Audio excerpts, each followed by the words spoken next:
Hello, I'm Carla and this is Kim. Thanks for joining us today.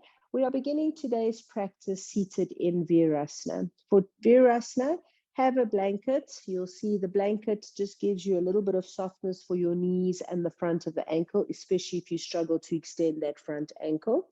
And have a brick to sit on. In today's practice, we're working a little bit into handstands. It's a good practice if you're working at getting a little bit of flexibility. So have quite a bunch of support with you. You're going to need pretty much most of your Iyengar supports. You're going to bring the knees together, the feet apart, and you're sitting on the brick in between your 2 feet. You can have the brick on the tallest height, or if it's easy for you to take the brick flat, take it. Because it's early in the practice, don't sit flat immediately. Just let the knees take a bit of time to get accustomed to sitting like this. You also don't want to let the feet flop out to the side. The feet go right back. When you come down, you want to be on the center patella head. You want to be on the center of that shin bone. So don't allow the knees to swing out. Outer thighs tuck down so that when you're seated, the head of the shin is directly on the floor and the knees are facing up and haven't turned out to the side. We're beginning the class in Virasana and we're taking the 3 arms here. So keeping that extension of the spine, bring the hands into the prayer position. Shoulders are rolled away from the ears. Chest is lifting up. On an exhalation, let the eyes close. This position is uncomfortable on your knees, on your ankles. If you're in agony, just come to a cross-legged position. If you're okay in this position, keep moving the outer thighs down, and from the buttock bones, keep extending the spine and lifting the chest up. Be with your breath.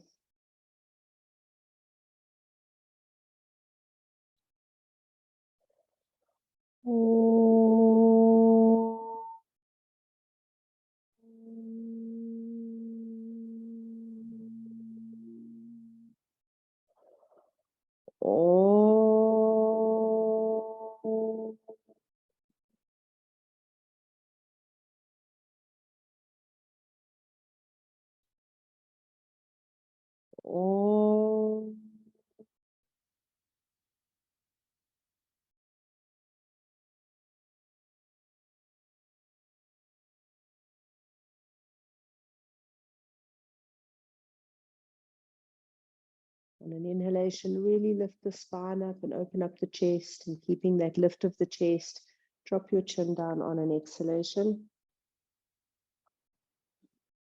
Release your hands onto your lap, lift your head up and open your eyes. We're coming to Parvatasana. So in Parvatasana, interlace the fingers right to the webbing. Turn the hands to face out. You want to open that zigzag and then take the arms up overhead to Parvatasana. Here, you want to lock the elbows and you want to feel that there's an extension on the side ribs. The front ribs shouldn't poke forward. Keep breathing. Keep the top shoulders soft. Keep the head lifted, the gaze up. On an exhalation, release the hands down. Change the cross of the fingers. And now again, extending the arms overhead. What you're going to do to try and get the arms to move a little bit further back behind the head is you're going to take your head forward. With the head forward out the way, reach the arms and the hands up. Can you open the armpits, move the arms, stretch them back, and then lift your head up. Keep the arms up and back, armpits open. Each exhalation, keep controlling the front ribs back. Each inhalation, lift up the kidney region so that the sides of the body along the front and back and sides of the spine are fully extended. Don't forget to breathe. And then release the arms down at your sides. Come forward on all fours and just extend one leg out at a time, just to release the knees and to release the ankles. We're beginning today's practice of asanas lying on the floor in Supta Padangustasana. So Supta is lying down or sleeping. Padangusta is the big toe. So you're holding your big toe while you're lying down, basically. Have a blanket to support the head and the neck if you need it.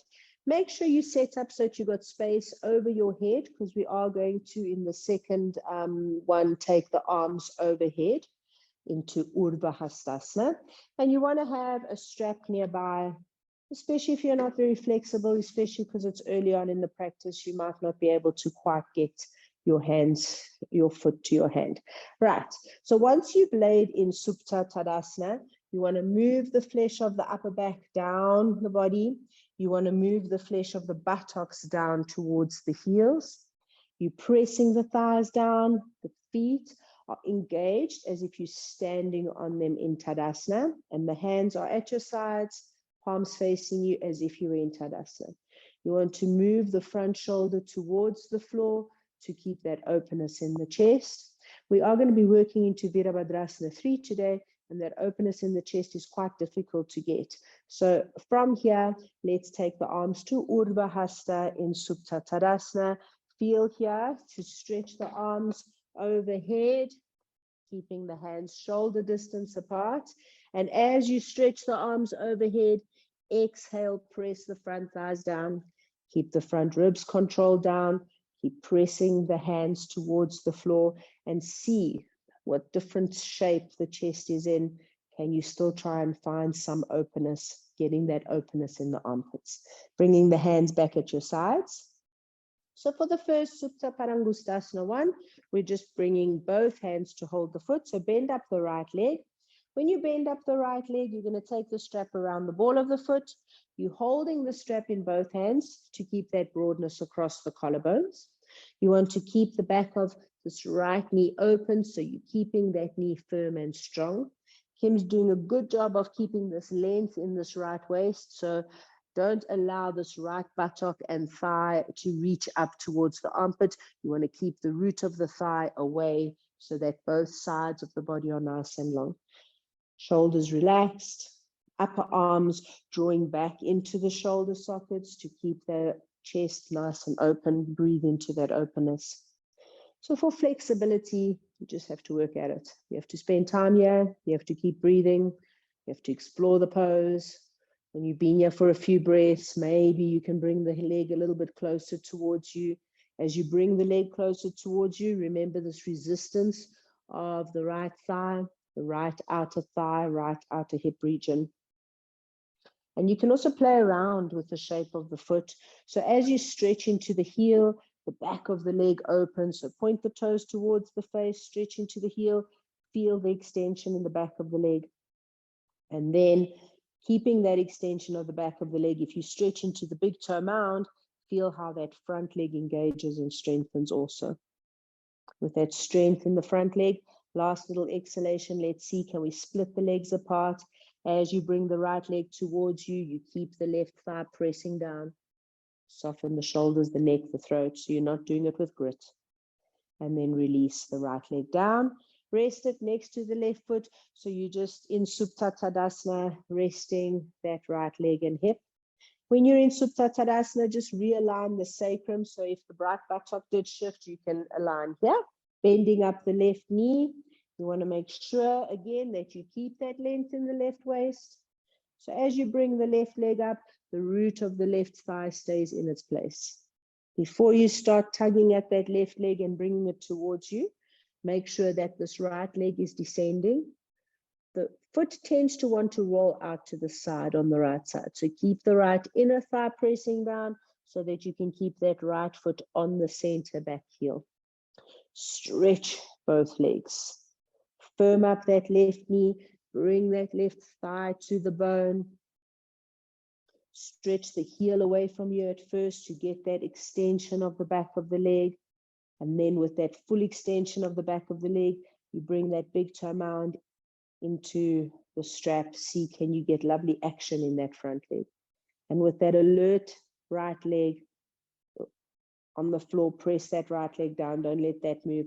With that strong extended left leg, start to bring it towards you. Keep the right foot on the center back heel. Breathe. When you've been there for a few breaths, You'll release the leg and come back down. Right, we're going to repeat Supta Parangustasana 1, where you're taking a small loop around the right foot. And here, with the small loop around the right foot, you're going to be holding with both hands because you only have one tail end of the strap. Bring that leg to 90 to start off with. And then from here, pressing this left thigh down, left leg is strongly engaged down. You're going to begin to take your arms overhead like Urdhva Namaskarasana. And as you take the arms overhead, let that right foot come with. As you let that right leg go over, remember that resistance of the right thigh, that anchoring of the left. Breathe. It's harder to breathe here because suddenly the lungs have been stretched. That openness in the chest is a little bit lost, but breathe with each exhalation, soften any tension in the jaw, the throat, the teeth. When you've been there for a few breaths, you can release and come back to Supta Tadasana. Stay in Supta Tadasana, relax that right leg, even out the sacrum, and then left leg comes up. You got the strap around the foot. Both hands are holding the tail end of the strap. At first, you just get that leg to 90. The hands are towards the foot. When both legs are strong, engage that right leg, keep the left leg strong and extended, and move the arms overhead. As you stretch the arms overhead, again, feel that length on both sides of the body. Feel that as you brought the arms overhead, you didn't bring that outer hip width, the arms. Keep that length from the left armpit to the left outer thigh. Right leg, can you keep it extended and strong and pressing down? Breathe. So even though the arms are over the head and it's a little bit challenging to breathe, yeah, still breathe.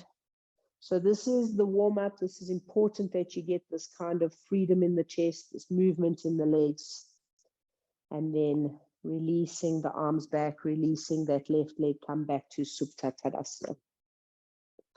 Okay, bend your knees, roll onto your right side. We're just going to do a very short kind of vinyasa just to get the body warmed up. So you're coming towards the back of your mat into Adho Mukha Vrksasana. Adho Mukha Vrksasana, the toes are together, the knees are apart.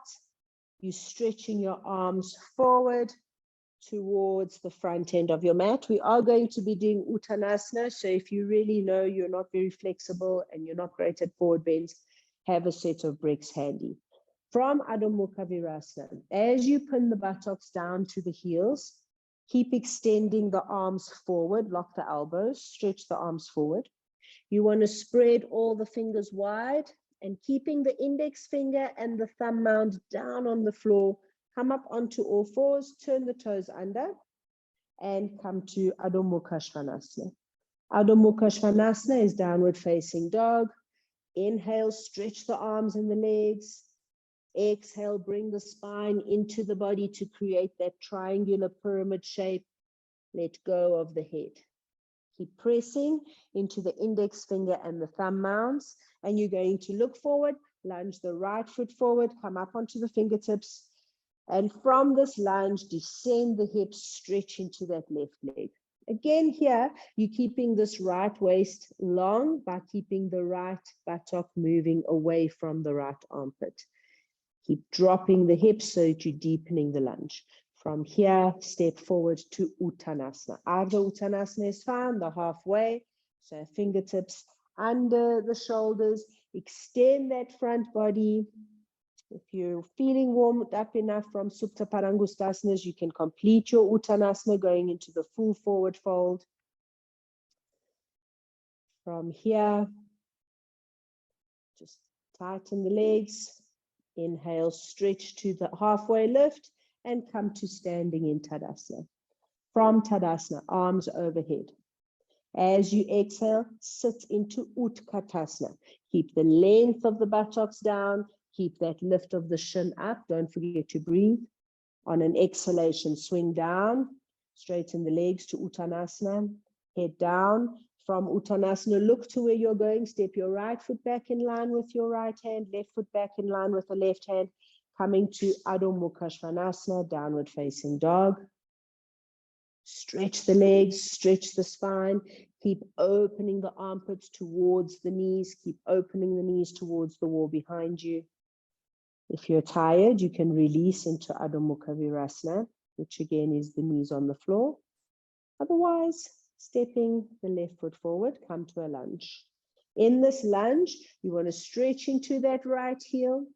You want to keep the buttocks descending and keep that length in the left waist. So you keep moving the root of the left thigh back, keeping a nice even length on the left and right sides of the body. From here, step the right foot forward, coming to Uttanasana. You can come through the halfway Uttanasana and exhale and release into the full forward fold. Here, the legs are strong. Let go of the head. From Uttanasana, strong legs, come to Tadasana. Standing in Tadasana, gather yourself, extend the spine, strong legs, Urdhva Hasta arms. Exhale, Utkatasana. Keep the abdomen back to the spine. Keep the buttocks descending towards the floor, but maintain that lift of the chest, the arms, and the gaze. Exhale all the way to the floor, straighten the legs to Uttanasana. Keep the head down, look back to where you're going, and you're going to step the left foot back to downward facing dog.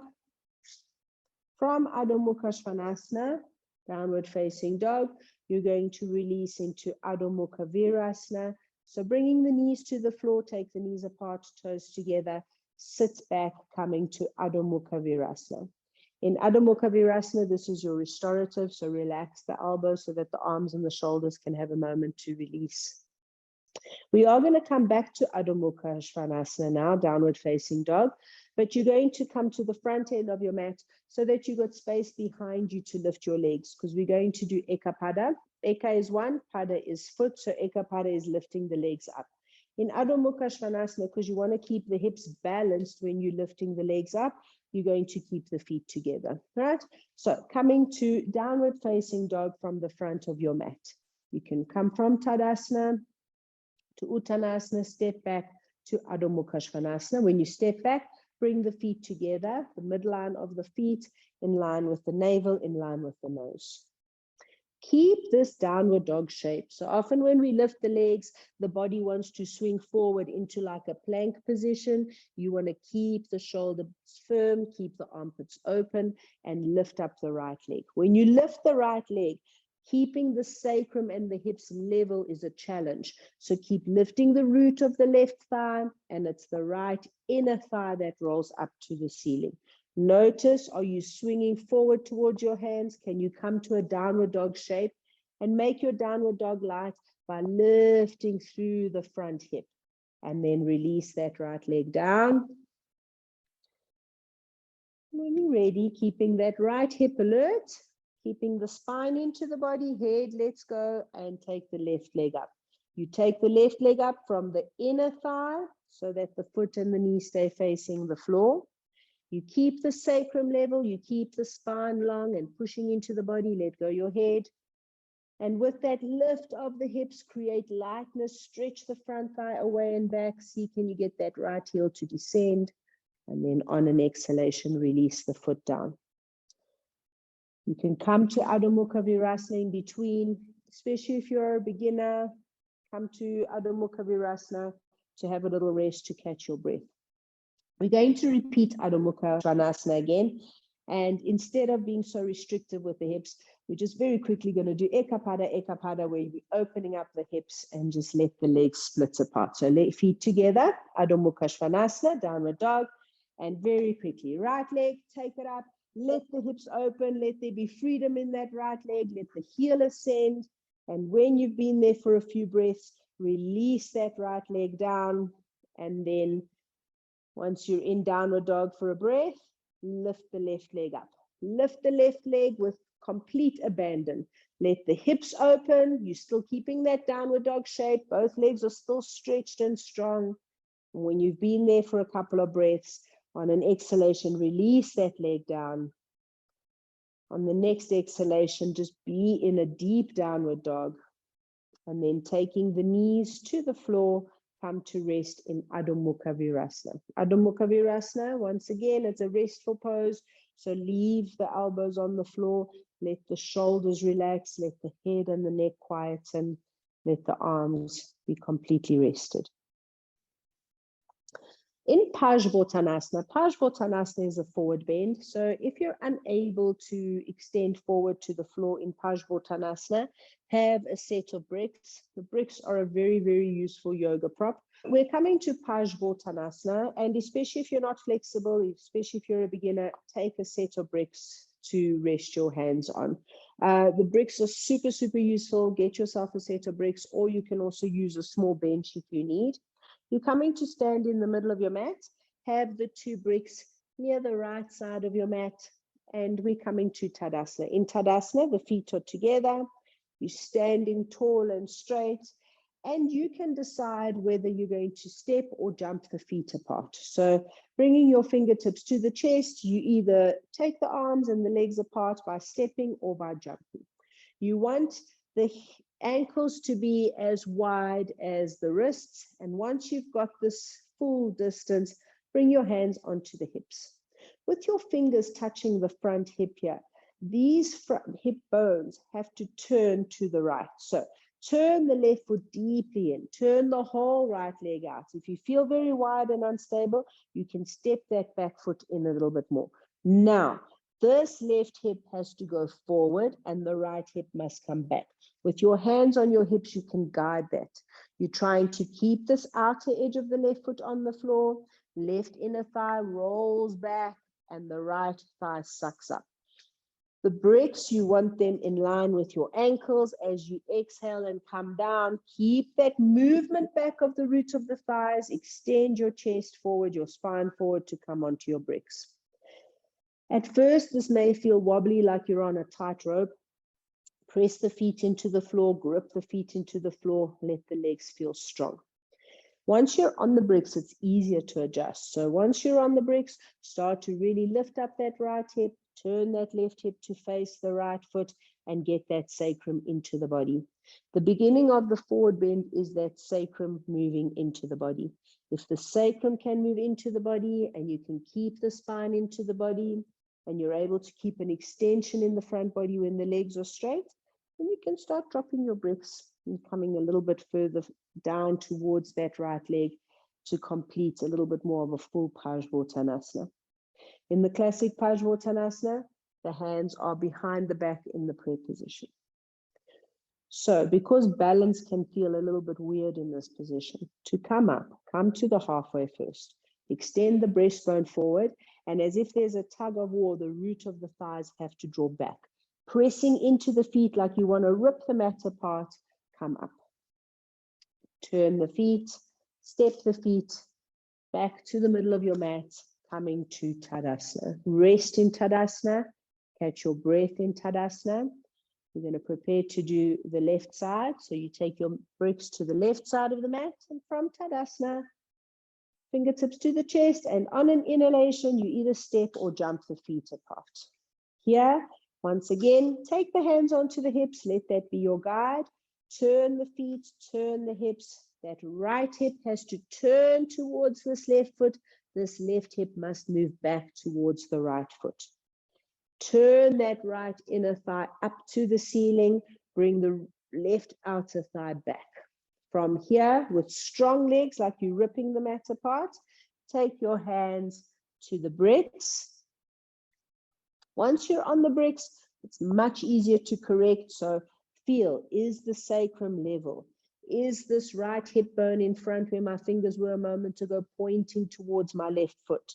Is that left leg strong and sucking back as if all the weight is moving to that right outer foot? So the roots of the thighs have to move back. You have to ground and root down that right foot. The breastbone has to extend forward, and you can start to complete the forward fold, taking the bricks down if you're able to. If you can do it without scrunching the front body, without bending the legs. Then strong legs. Come to the halfway. Strong legs.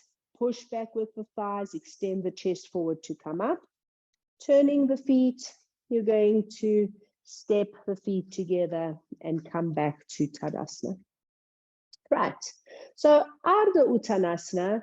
Uttanasana is the full forward fold. We did it already at the beginning of class when we were working in the vinyasa. So with your 2 bricks, you're going to take your feet hip distance apart and you're coming onto the bricks in Ardha Uttanasana. Firm up the thighs. Once again, that forward bend comes from the sacrum coming into the body. If you don't need the bricks on a tall height, if you don't need them at all, that's fine. Get rid of them. Feel what height you're at with or without bricks, that you can get the back spine into the body, this extension in the front body, the knees and the legs firmed up, and you want to bring the weight of the hips over the ankles. So stretch the chest forward. Ardha Uttanasana helps you to develop flexibility, which is definitely needed for Virabhadrasana 3 and handstands. So see, are you able to get the hands down to the floor? Are you able to then start with that extension of the spine, moving the hands closer to the feet? You just do what you can. Eventually in the classic pose of Uttanasana, the head is down and the hands at the sides of the feet. Feel that stretch at the back of the legs. Keep firming up the knees and gripping the quadriceps. Now bringing the hands back underneath the shoulders. Come to stand in Tadasana. If you're a beginner and that was a challenge for you, you're going to keep working in that halfway position just on flexibility. To up it a little bit, bringing the feet together, we're coming back to Ardha Uttanasana. Make sure you got space behind you because we are lifting the legs. So you'll either take your fingertips onto bricks if you need, onto the floor. Keep the spine digging in from the sacrum. Keep the hips over the ankles. And then you're going to lift up the right leg. As you lift the right leg, lift from the right inner thigh to keep this level sacrum. And here you're keeping the arms strong, keeping the chest open. Ardha Uttanasana, half Uttanasana with the body, and Ekapada leg raise. On an exhalation, bring that right leg down. Feet are together once more. And then you're going to lift the left leg. As you lift the left leg, keep the body in Ardha, the halfway where the chest is lifting forward. You're lifting the leg, but keeping the hips level. So you're preparing for Virabhadrasana 3, Warrior 3. Feel the shape of Warrior 3 here. And on an exhalation, let that left leg come down. From Uttanasana, come to standing in Tadasana. Right. So Virabhadrasana 3 is classically done from Virabhadrasana 1. Virabhadrasana 3 is a balance pose. If you struggle with balance, you're going to use supports. You can either use a chair to rest your hands on, you'll measure up, or you can use the wall. All right. So we'll go to the wall side first. At first, you want to measure, take your fingertips to the wall, and then you walking back until you're in a nice box shape. So the hips and the ankles align, the armpits are open. I've got my fingertips or my hands to the wall so that I've got support, I've got something to find balance. Now, don't move the feet, push yourself off the wall, and we're going to step the left foot back. With a big step back with the left foot, the right foot is forward. Turn your hips as you did a moment ago for Parsvottanasana. Extend the arms over your head already. Classic Virabhadrasana 1. The palms are together. We're going to keep the hands apart for Virabhadrasana 3. Exhale, bend the right knee. On an exhalation, extend forward over that right leg. When you come to Virabhadrasana 3, that back leg must move forward to help you. When you lift that left leg, lift the right outer hip so that the sacrum is level. Keep making sure that this left leg is strong and extended. The inner thigh lifts up to the ceiling so that the knee and the toes point to the floor. Don't allow your weight to come forward. Arms should be extended. And then when you're ready, you want to go back to Warrior 1. Lift your arms over your head, straighten up, turn the feet, and release back to Tadasana. Okay. So in Virabhadrasana 3, as we said, you can also use a chair for support, You're going to measure up again with the pinky side of the hand on the chair. So extending cutting onto that back outer edge of the hand onto the chair, you're coming to Virabhadrasana 3 shape. From here, you're going to lift up. So we don't have a lot of space here, but right leg back, all the way to the wall is fine. Okay, now, Virabhadrasana 1, turn the hips, stretch the arms overhead, bend the front knee, extend forward to the chair. The back leg must come up and project you forward. Armpits stay open and the leg opens up. Keep the hips level. Keep rolling that right inner thigh up to the ceiling. Keep sucking that left leg up. When you have support, you can make this left leg strong. You can really work on lifting that left hip with the strength and the stability of that left leg. But when you're balancing, you do need to keep that knee a little bit soft, so the leg muscles must work. We're going to release out of Virabhadrasana 3 and come to standing. So Virabhadrasana 3 is a balance pose. Most people struggle with Virabhadrasana 3. There's a lot going on in Virabhadrasana 3. But again, we're going to do it from V1 and we're going to do it without support. Coming to the left side of your mat, because you're going to go to the right side first. From here, step the feet apart. Extend the arms out at the sides. We're going to go through Vimasana first. So turning the palms to face up to the ceiling, turning the feet and the hips to turn to the right, turn the arms, turn the chest, and then extend the arms up, bend that right knee. You're going to extend over that right leg and come to Virabhadrasana number 3. You're trying to lift that left leg. You want to,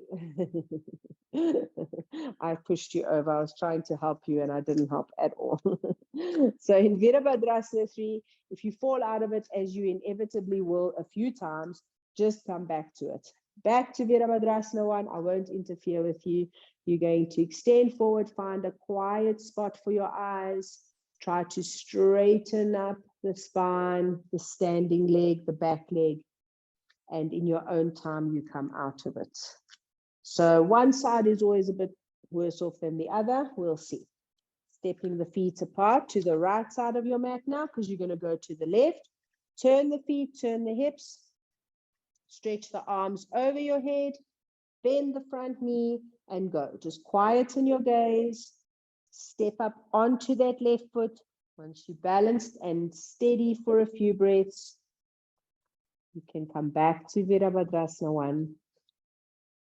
Step back to Tadasana. Virabhadrasana 3 and Ekapada Uttanasana are great poses to practice going into Urdhva Prasarita Ekapadasana. Urdhva Prasarita Ekapadasana is basically in the full forward bend, you're lifting one leg up into the splits. So if you don't have the flexibility, it may look a little bit like what you just did a moment ago with the leg raises, but if that's where you're working, then that's where you're working. We again take bricks if you need them. If you don't need bricks, you can go straight up, hands to the floor, right? So feet are together, and you're going to come either into half or full Uttanasana, depending on where you're working. So through the half Uttanasana, feel where you're at. Are you able to get that extension in the front body? Are the legs straight? Are you able to just be here for a few breaths comfortably? And if the answer is no, then work here. If the answer is yes, coming more into the full forward fold, taking the hands closer to the feet, letting go the head, letting go the sides of the body, bringing the sacrum into the body, bringing the weight of the hips over the ankles. You want to lift your right leg up. Now, don't think about Virabhadrasana 3. Take that right leg higher and higher and higher as the head comes down. So it's got to be like a seesaw. The hands can move back towards the heel. The head must come down. This leg lifts. You're keeping the hips as squared off as possible for as long as possible. And then release that leg down. Coming back to Uttanasana. Once you're steady again in Uttanasana, keep the head down, keep moving the hands back towards the feet, lifting the left leg up now. Let that body create that seesaw. As the body goes down, the leg goes up.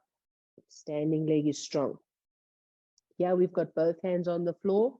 In the classic pose, you're balancing on one hand, which challenges your balance a little bit. So coming down, come to standing in Tadasana. Do you mind turning around? So we're going to come again to Urdhva Prasarita Ekapadasana. Feet are together, hands are down, head is down, and you're going to take the right leg up. So think about it this way. The leg that moves is the arm that moves. So you stabilize this left hand, you stabilize the left leg, keeping the right leg lifted up, make the right arm light, and hug that right calf with your hand to bring yourself into the fuller expression of this pose. Great way to practice is taking this top foot against the wall. Release and come down. And we're going to go to the other side. So once you're there, the left leg goes up. The leg that moves is the arm that moves. So stabilizing on the right side, you use that left hand to bring you in. And then when you're ready, you can release and come down. And then from here, come to standing in Tadasana. Good. Uttanasana, you can do it facing the wall. If you take your back to the wall, you can rest your back on the wall so that when you're coming into this Urdhva Prasarita shape, you can use the wall to support you to get into the shape. But going towards the wall in Uttanasana and leaving some space is also one of the ways we prepare to come into Vrksasana. Vrksasana is the handstand. If you're not used to doing handstands, you know, you'll just work on the prep, which is these leg raises. So coming to Uttanasana, reasonably close to the wall with the hands on the floor. You've got your back towards the wall, hands are on the mat, hands are on the floor. Yakim is in Uttanasana. So take the hands onto the floor, flat on the floor. Then extend one leg up as high as it will go. And then all you're going to do is using a little bit of momentum for this leg, bending that leg. Can you just hop? Just a little hop, another little hop, another little hop, and then you're going to come back to Uttanasana, and then doing the donkey leg is really awkward. So lifting the left leg, and then using a little bit of momentum, hop, and hop, and hop. And at some point, you just have to begin and not think about it and kick one leg at a time and kick the other leg at this and go. So you can also approach it from downward dog. So coming to a tight downward dog. You almost want to bring that foot forward, one foot, your strong foot forward in like a kicking pose, like as if you're coming into a runner's lunge. And then when you're ready, don't overthink it. Kick the one foot, kick the other foot, and see, can you kick up against the wall into a handstand? 1-1. You have to kick both legs. So when you're ready, kick, kick. Yes. And then again, when you're ready, last little effort, last little oomph, kick, kick. Okay. And rest. Catch your breath in Tadasana. So for Adho Mukha Vrksasana, now you require flexibility, you require upper body strength, you require a little bit of courage, you require the courage to be able to stay upside down, the courage to invert your body, the courage to hold yourself up. And also sometimes there's a fear that you're going to bash and crash against the wall.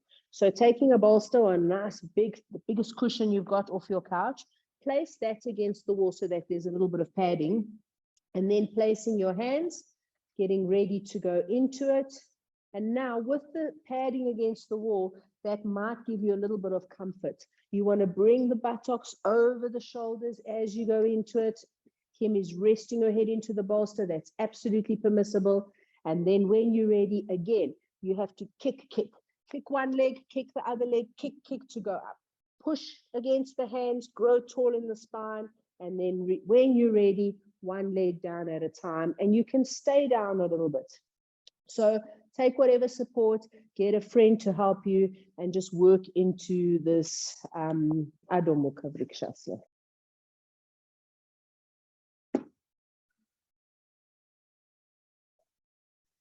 And then up you come. Once you've rested, we're going to have one last restorative, buttocks against the wall, feet are a full foot away from the wall, and you're hanging in Uttanasana. Uttanasana gives you a chance here to catch your breath.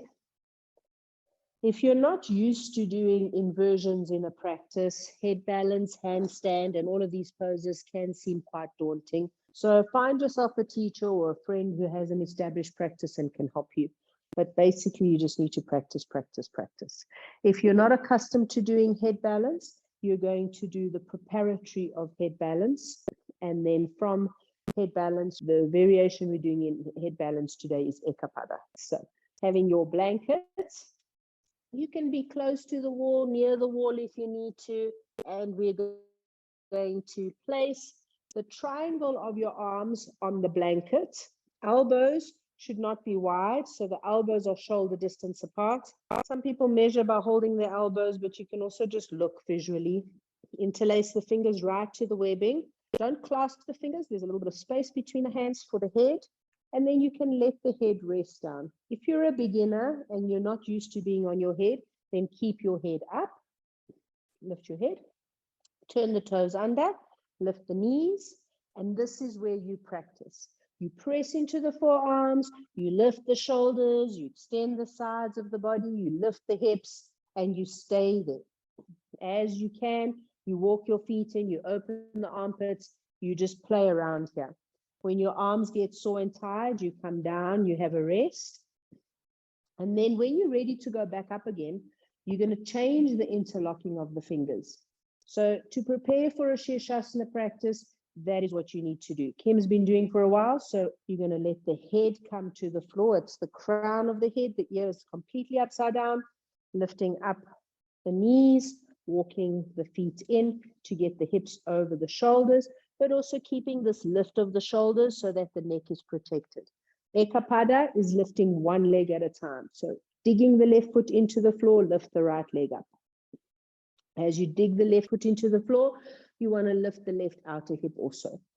Bringing the foot down, we'll go to Ekapada on the other side. So you're either doing the prep or you're doing Ekapada from the floor here. Once you're down, you can rest, or if you're ready, you can come straight up into normal Sirsasana. Sirsasana, the head balance, again, only do it if it's within your practice.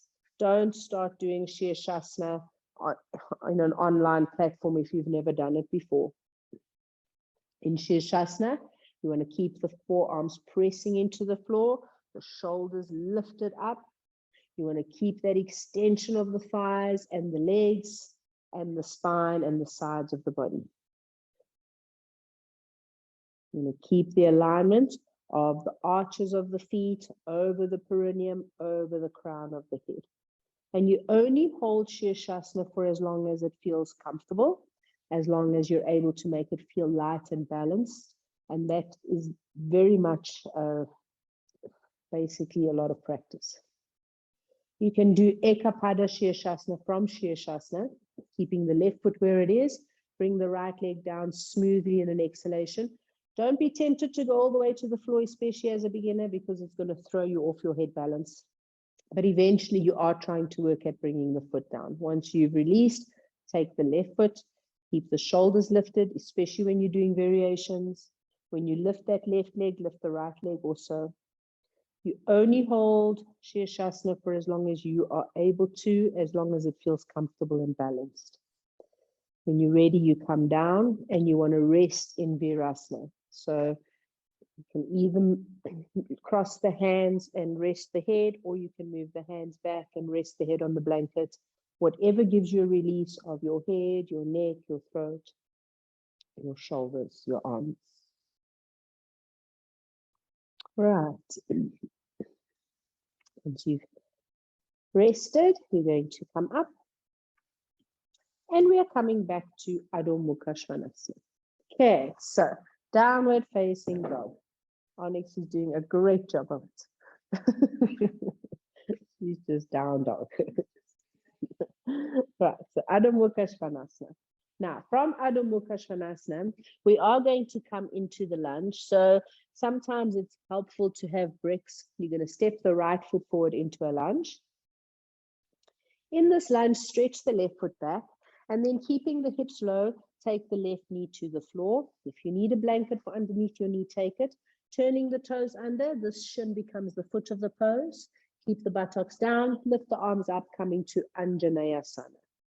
In Anjaneyasana, it's the half moon, crescent moon. So you look up, you take your arms over, you can keep the hands apart or together like Kim's done. Get that lovely stretch in the front of this left leg. And then releasing the hands down to the floor, next back to the lunge. Start to straighten that right leg and shoot the buttocks back. So this is kind of what we did in Parsvottanasana, in that standing forward bend, where you had to extend yourself over that front leg. Here, you're stretching the hamstring of the front leg. From here, coming through the lunge again, hands to the floor, come back to Adho Mukha Vrksasana, downward facing dog. Release in downward dog for a moment.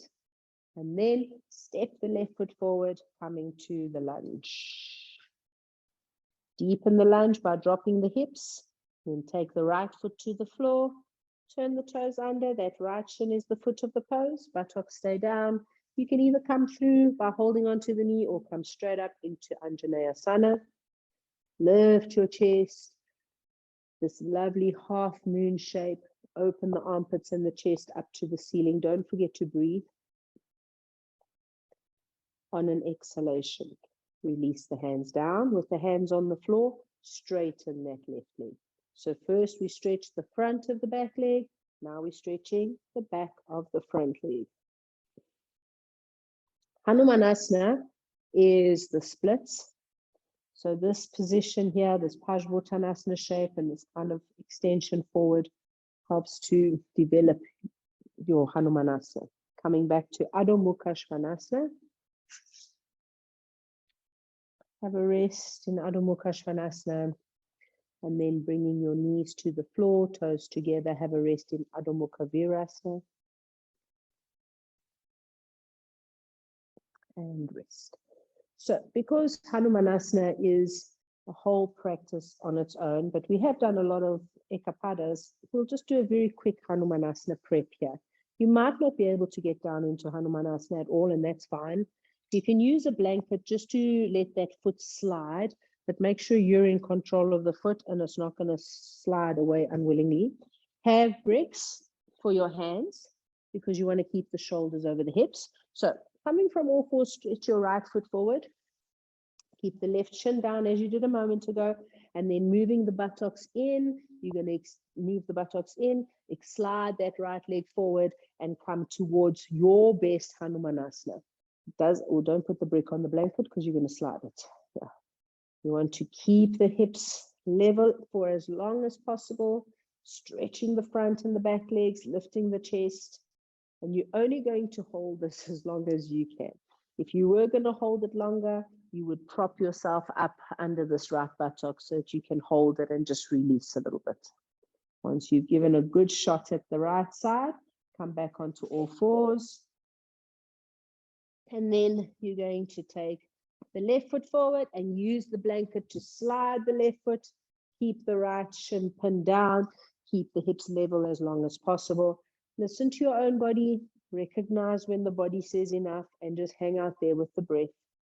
Notice how that left foot wants to go out of the midline. You are trying to keep it into the midline. Hanumanasana is one of those poses you just have to keep working on. In fact, most of the poses we did today. And from here, release and come out of it. Hanumanasana is great practice for when we did Urdhva Prasarita Ekapadasana, splits in the air. Hanumanasana is really great practice so that you can get the flexibility for that pose.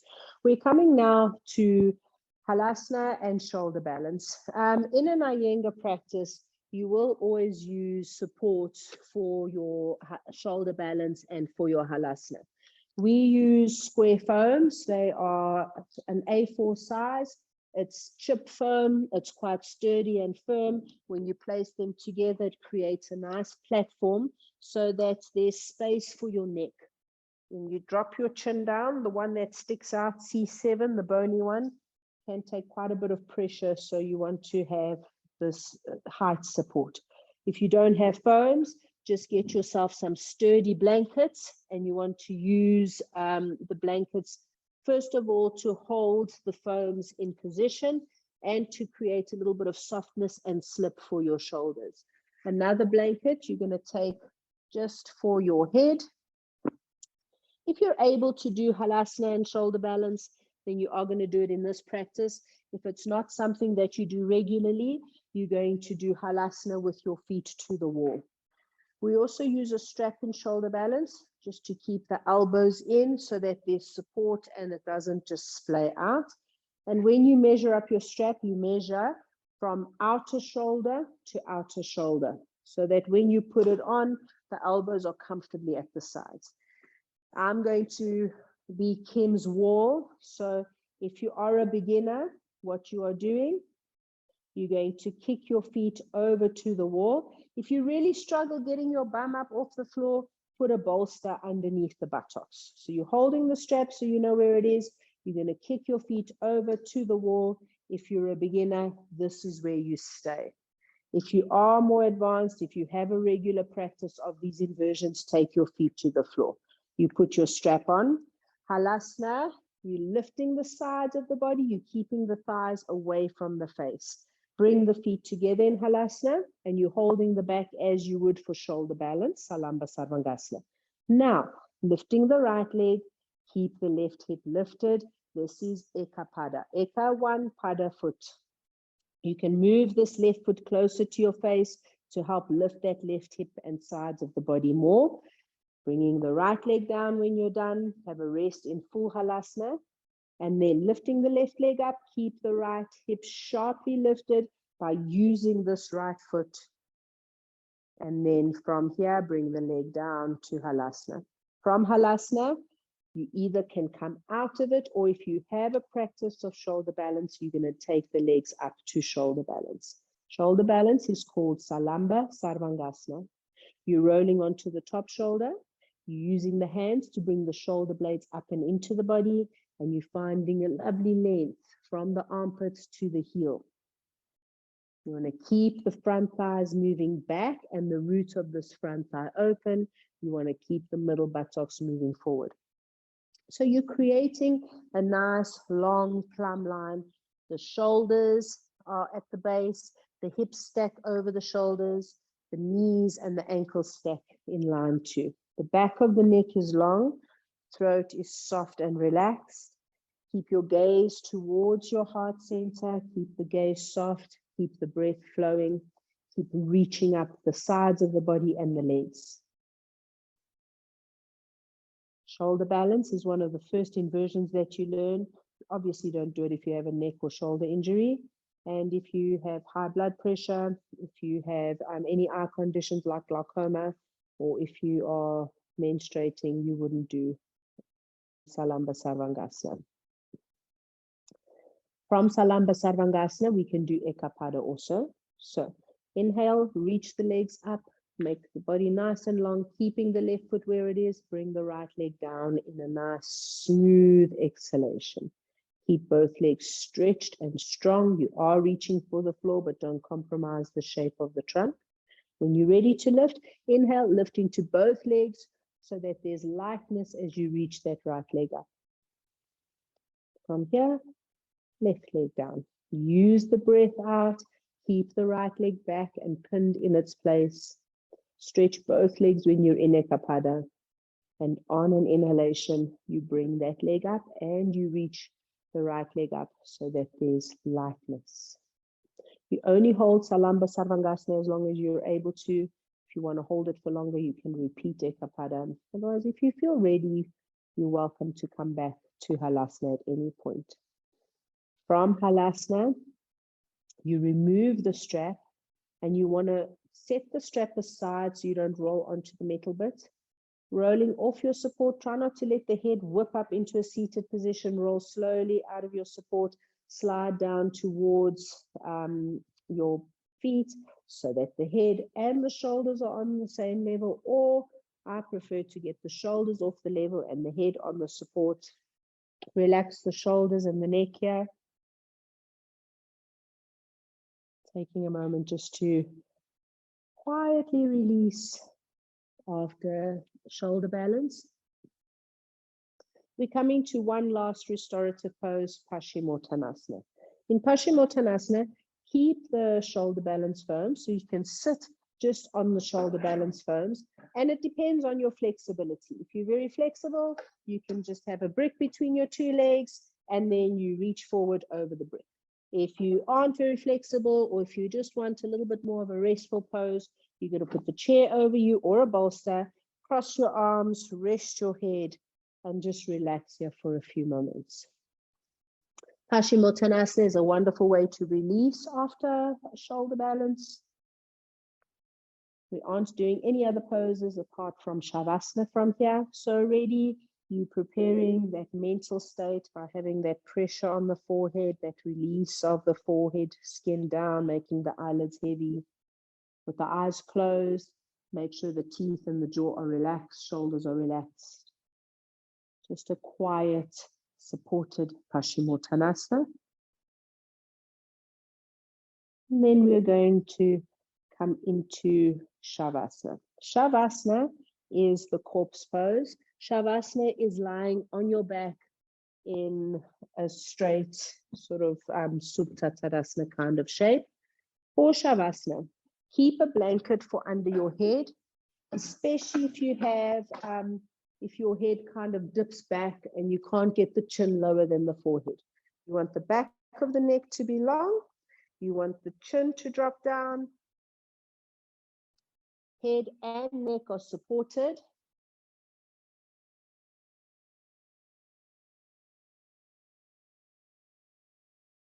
You can keep your knees bent to start off with. Make sure that the flesh of the back body releases away from the back waist, and then extend the legs. Once the legs are extended, you can let the feet flop out to the sides, relax from the inner thigh to the outer, the palms face up to the ceiling in a gesture of receiving. There's complete release of the throat, the neck, the shoulders. As you let go the back of the neck, make sure the back of the neck is long. The skin and the muscles of the face are relaxed. Especially relax the mouth, the jaw, the tongue, teeth. With each exhalation, just completely surrender to Mother. With each exhalation, completely let go. You want to release completely into this quiet Shavasana state.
And to come out of Shavasana very gently, almost reluctantly. So first, just let the breath begin to deepen.